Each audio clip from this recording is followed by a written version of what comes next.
اعوذ باللہ من الشیطان الرجیم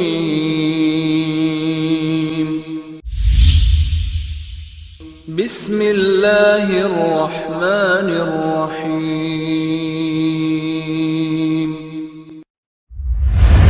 جیسے کہ آپ جانتے ہیں کہ یہاں پر ہر جمعہ کو ہم مختلف مشائخ کو دعوت دیتے رہتے ہیں تاکہ ہم ان علماء کرام کو سن کر اپنی دینی اور علمی تربیت کر سکیں۔ یقیناً ہمارے اندر بہت سی خامیاں اور کوتاہیاں ہیں۔ اس بات کی اشد ضرورت ہے کہ ہم ایسے موقعوں سے فائدہ اٹھائیں کہ جب مختلف علماء کرام یہاں تشریف لاتے ہیں اور اپنے علم کے مطابق وہ درس ارشاد فرماتے ہیں۔ بڑی بڑی علمی باتیں ہوتی ہیں، ہمارے دین، ہمارے ایمان اور ہمارے عمل کے لیے انتہائی فائدہ مند چیزیں ہوتی ہیں۔ جب ہم یہاں جمع ہوتے ہیں، اکٹھے ہوتے ہیں اور دینی گفتگو کو سنتے ہیں تو یقیناً اس سے ایمان تازہ ہوتا ہے، اور جب ایمان تازہ ہوتا ہے تو عمل کے لیے ایک حرکت پیدا ہوتی ہے، اور یہ عمل ہی درکار ہے کہ جس کی وجہ سے ہماری دنیا اور آخرت بہتر ہو سکتی ہے۔ تو ان دروس کا تعلق صرف ہماری آخرت سے نہیں ہے، اس کا تعلق ہماری دنیا سے بھی ہے۔ اس کا فائدہ ہمیں دنیا میں بھی ہوتا ہے اور آخرت میں تو انشاءاللہ وہ یقیناً اللہ سے ہمارا گمان ہے کہ آخرت میں بھی ہمیں بہت بڑا فائدہ ملے گا باذن اللہ۔ اسی لیے یہ پروگرام منعقد ہوتے ہیں، یہاں مختلف علماء کرام تشریف لاتے ہیں۔ اللہ تعالیٰ سے ہم دعا کرتے ہیں کہ اللہ تعالیٰ ہمیں ایسے پروگراموں سے زیادہ استفادہ کرنے کی توفیق عطا فرمائے۔ بھائیوں، جو چیزیں یہاں بیان کی جاتی ہیں ان چیزوں کو توجہ کے ساتھ سنا کریں، اور پھر توجہ کے ساتھ سننے کے بعد کوشش کریں کہ اس کے اوپر عمل ہو، کیونکہ اگر ہم صرف سن لیں، اس پر عمل نہ کریں تو اس سننے کا کوئی فائدہ نہیں ہے۔ سننے کا فائدہ تبھی ہے اگر ہم اس پر عمل بھی کریں تو۔ اللہ اکبر! بہت سے لوگ ایک بڑے عرصے سے یہاں ہمارے پاس تشریف لا رہے ہیں، دروس میں بیٹھتے ہیں، پروگرام سنتے ہیں، لیکن ہم یہ دیکھتے ہیں کہ ان میں جو خامیاں موجود تھیں وہ موجود ہیں، وہ ان کی اصلاح کرنے کے لیے تیار نہیں ہیں۔ پھر کوئی فائدہ نہیں۔ فائدہ تبھی ہے کہ اگر ہم ایک ایک چیز کو سنتے جائیں، اگر وہ چیز، اگر ہماری کوئی خامی بیان ہو رہی ہے تو وہ خامی اگر ہمارے اندر ہے تو اس خامی کو دور کیجیے، اور کوئی آپ عمل کر رہے ہیں، نیکیاں کر رہے ہیں تو اس بات پر حریص ہوں کہ اس میں اضافہ کیا جائے، زیادہ سے زیادہ نیک عمل کیا جائیں۔ صحابہ کرام کی سیرت یہی ہے کہ اگر آپ صحابہ کرام کی زندگی کو اٹھا کر دیکھیں تو صحابہ کرام جو سنتے تو اس کے اوپر عمل کرتے۔ اگر اپنی کوئی کمیاں، کوتاہیاں، سستیاں ان کے سامنے آتی تو وہ ان اپنی کمیوں، کوتاہیوں اور سستیوں کو دور کرتے، اور نیک اعمال میں حریص ہوتے، زیادہ سے زیادہ اپنے اعمال کو بڑھانے کی، نیکیاں بڑھانے کی کوشش کرتے۔ تو لہذا جو بھی یہاں بیان ہوتا ہے اس کو توجہ سے سنا کریں اور عمل کرنے کی کوشش کیا کریں۔ اللہ تعالیٰ سے دعا ہے اللہ تعالیٰ مجھے، آپ کو، ہم سب کو سمجھنے کی اور عمل کرنے کی توفیق عطا فرمائے۔ اب بغیر کسی تاخیر کے میں ہمارے ایک ننھے منھے ساتھی شیخ عبد الماجد صاحب کے صاحبزادے محمد کو دعوت دیتا ہوں کہ وہ تشریف لائیں اور قرآن حکیم کی تلاوت کر کے ہمارے ایمان میں اضافے کا سبب بنے۔